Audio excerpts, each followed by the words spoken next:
Olá, irmãos e irmãs, a paz de nosso Senhor Jesus Cristo e o amor de Maria Santíssima. Hoje aqui nesta gravação nós vamos aqui estudar sobre a verdadeira Igreja de Cristo. Como identificar a verdadeira Igreja de Cristo, certo? Preparei aqui um estudo para a gente fazer.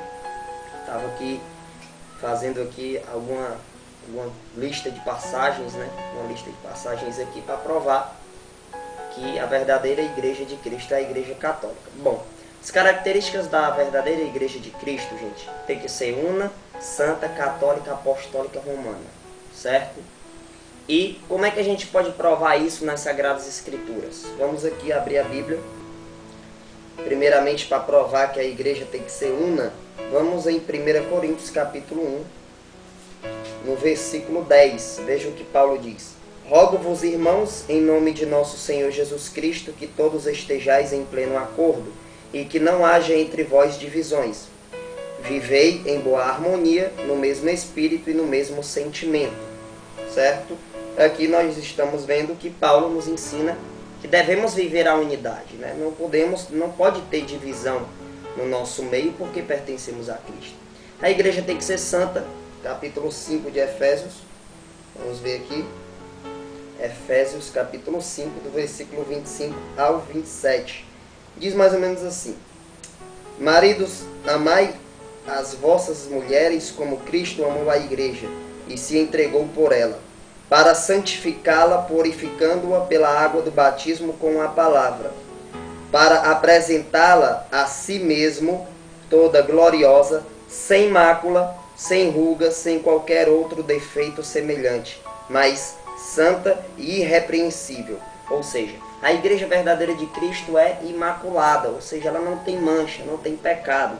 Como o apóstolo Paulo nos ensina também, 1 Timóteo capítulo 3, versículo 15, que a igreja é a coluna e sustentáculo da verdade. Então nela não há mentira, não há nada de erro de forma alguma, porque é imaculada. A igreja, gente, tem que ser católica, né? Vamos provar aqui que a igreja tem que ser católica em Marcos capítulo 16, versículo 15. Capítulo 16 de Marcos nos mostra que a igreja tem que ir no mundo inteiro, quando Jesus disse: Ide por todo o mundo e pregai o evangelho a toda criatura. Então aqui nos mostra que a igreja tem que ser católica. Apostólica, 1 Coríntios capítulo 12, versículo 28. 1 Coríntios capítulo 12, versículo 28. A Bíblia diz assim: Na igreja Deus constituiu primeiramente os apóstolos, em segundo lugar os profetas, em terceiro lugar os doutores, depois os que têm o dom dos milagres, o dom de curar, de socorrer, de governar, de falar diversas línguas. Aqui, no começo desse versículo, diz: na igreja Deus constituiu primeiramente os apóstolos. Ou seja, a igreja foi edificada sobre os apóstolos, né? Então ela é apostólica. E ela tem sucessão apostólica.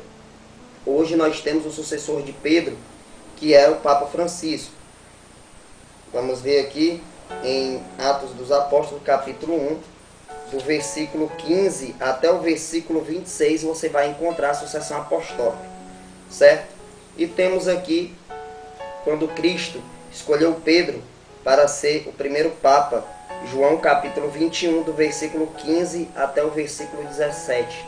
Vai falar aqui a missão de Pedro. E temos em Mateus capítulo 16, do versículo 18 ao 19, quando Cristo fundou a igreja, certo? E ela precisa ser romana. Fiz aqui, então, alguma seleção para explicar essa parte aqui de Roma, né? Dela ser romana.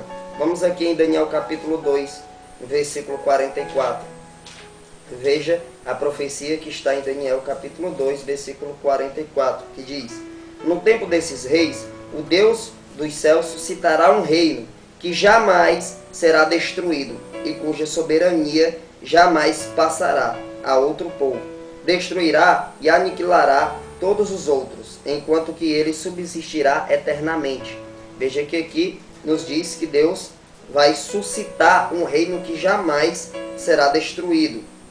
E aqui nós vamos então ver aqui que reino é esse. Mateus capítulo 21, do versículo 43.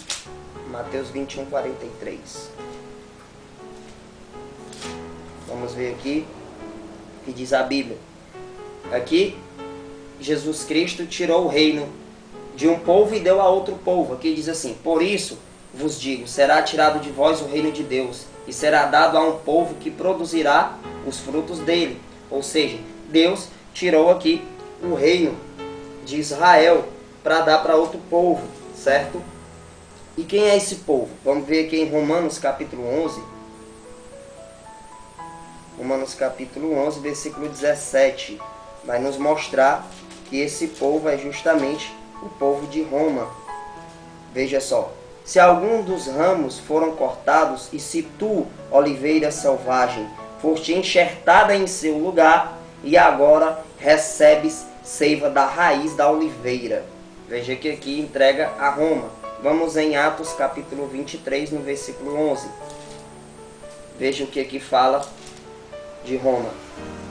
Que diz: na noite seguinte, apareceu-lhe o Senhor e lhe disse: coragem, deste testemunho de mim em Jerusalém. Assim importa também que dês em Roma. Então, o reino foi tirado de um povo e foi dado a outro, que é os romanos. Vamos aqui ver aqui no primeiro capítulo de Romanos. Veja só o que diz. Primeiro capítulo, a partir do versículo 6, diz assim: entre as quais também vós sois os eleitos de Jesus Cristo. Veja só, Paulo dizendo aqui aos romanos, eleitos de Jesus Cristo. A todos os que estão em Roma, queridos de Deus, chamados a serem santos, a vós graça e paz da parte de Deus, nosso Pai, e da parte do Senhor Jesus Cristo. Aí ele continua no versículo 8. Primeiramente dou graças a meu Deus por meio de Jesus Cristo, por todos vós, porque em todo o mundo é preconizada a vossa fé. Fé dos romanos preconizada em todo o mundo. Pois Deus, a quem sirvo em meu espírito, anunciando o evangelho de seu Filho, me é testemunha de como vos menciono incessantemente em minhas orações. Certo? Veja que Paulo fala aqui aos cristãos que estavam em Roma. E ele fala aqui que a fé de Roma é preconizada no mundo inteiro. Aqui já Paulo reconhecendo os cristãos de Roma. Gente, eu fiz aqui uma lista do surgimento de algumas seitas protestantes. Bom, a Igreja Católica, ao contrário do protestantismo, ela foi fundada por Jesus Cristo, né? Em Mateus capítulo 16, do versículo 18 ao 19. O protestantismo, gente, veio surgir depois de 16 séculos, ou seja, já chegou com 16 séculos de atraso na história. E eles se dizem ser os certos, né? Quer dizer que então, durante 16 séculos, a verdade não existia. Na cabeça da pessoa que vive a lógica, vai dizer isso, né? Se você fosse basear no pensamento protestante. O protestantismo nasceu com 16 séculos de atraso. Então, Jesus, quando falava de uma igreja, não era protestante. Porque se fosse, os protestantes não teriam nascido com 16 séculos de atraso na história. E aqui eu fiz uma lista de algumas denominações protestantes, as mais conhecidas, e o ano em que ela surgiu, foi fundada, né? Por exemplo, a luterana nasceu em 1517, por Lutero, né? A episcopal, que é a anglicana, nasceu em 1534. A calvinista nasceu em 1541. Presbiteriana em 1567, Batista 1604, Metodista 1739, os Mormons nasceram em 1830, Adventistas nasceram em 1831, os Pentecostais surgiram a partir de 1900, né, do ano 1900, os Testemunhas de Jeová em 1916 e a Assembleia de Deus aqui no Brasil em 1910, a partir de 1910. Bom, aí eu pergunto, meu povo, aonde é que estava a verdade antes disso aqui? Se nós formos acreditar que o protestantismo prega a verdade, onde é que estava então a verdade antes do protestantismo nascer? Não tem lógica crer nisso, não é verdade? Então assim, Jesus fundou a igreja, certo? Mateus 16, versículo 18 ao 19 nos mostra isso claramente. E a igreja tem que ser una. 1 Coríntios capítulo 1, versículo 10, Romanos capítulo 12, versículo 5 fala isso. 1 Coríntios capítulo 12, a partir do versículo 12 em diante, você vai ver que fala da unidade do corpo místico de Cristo, né, que é a igreja. E Jesus Cristo é o cabeça dessa igreja. Colossenses capítulo 1, versículo 18.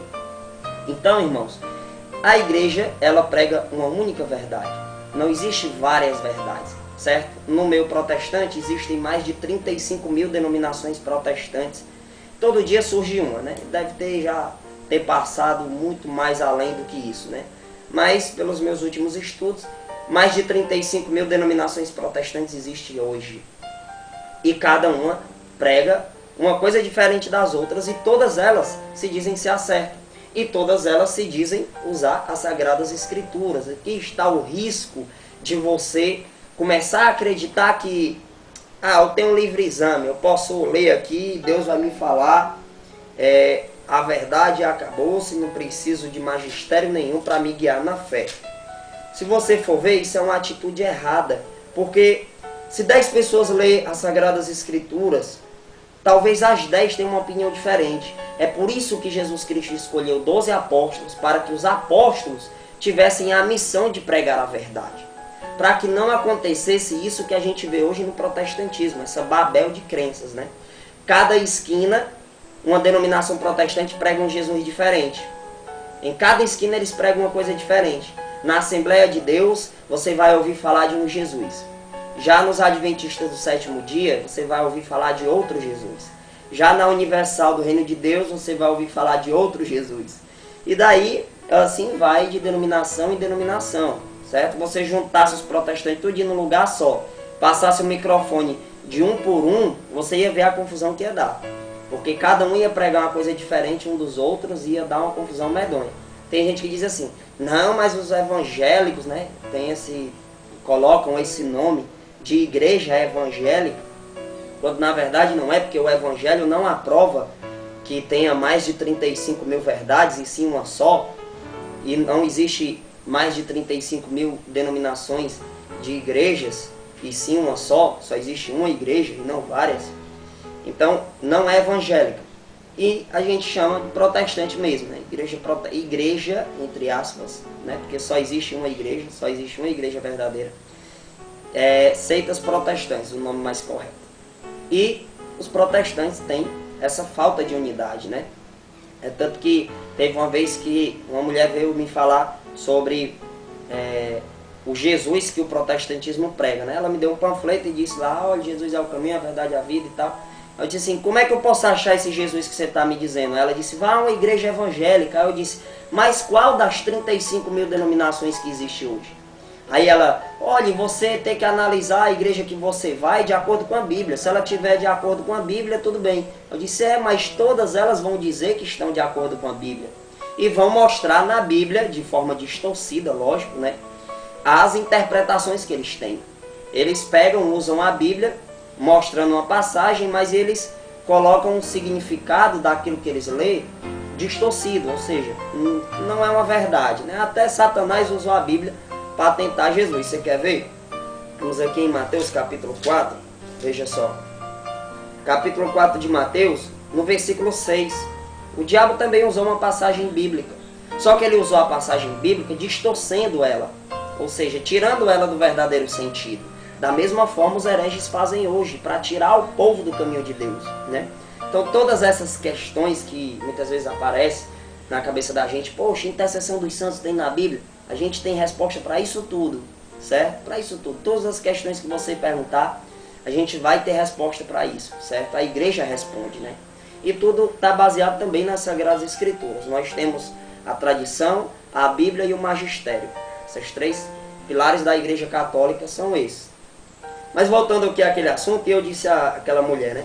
Mas, poxa, todas elas vão dizer que estão fundamentadas na Bíblia. Como é que eu vou achar esse Jesus? Leia a Bíblia que Deus vai lhe revelar.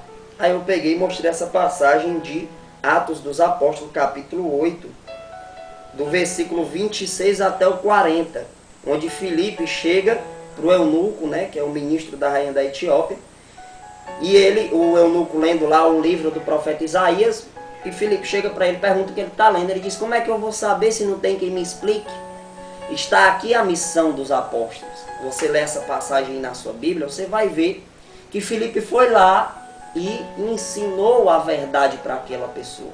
Ou seja, se de acordo com o protestantismo, o livre exame, qualquer um que lê entende, por que aquele cara não entendeu? Por que o eunuco não entendeu? Ele precisou de um ensinamento de um apóstolo. E quem são os apóstolos hoje? Os bispos e o Santo Papa, que é o Papa Francisco, né? Nós chamamos assim santo porque o Papa, ele é um homem escolhido de Deus, assim como os apóstolos foram, né? Todos nós somos santos que buscamos, lógico, melhorar a cada dia, né? Estamos em processo de santidade. Na verdade, a própria Bíblia fala diversas vezes a palavra santos, né? Se referindo a todos nós e aos santos do céu também. Então, irmãos, o objetivo desse vídeo foi esse, de mostrar que a Igreja Católica é a verdadeira. Se você for se basear na ideia protestante, você vai entrar em contradição, porque existem mais de 35 mil denominações, cada uma pregando uma coisa diferente das outras. Que Espírito Santo é esse que habita no protestantismo? Pelo amor de Deus, me explique. Que revela um Jesus diferente em cada esquina. Impossível, só existe um Jesus, só existe uma verdade. E isso nós podemos encontrar na Igreja Católica Apostólica Romana, como acabei de provar para vocês aqui, certo? Espero que vocês tenham gostado do vídeo, que Deus os abençoe e reze por mim, pelos discípulos da Sempre Virgem Maria e por essa evangelização tão maravilhosa.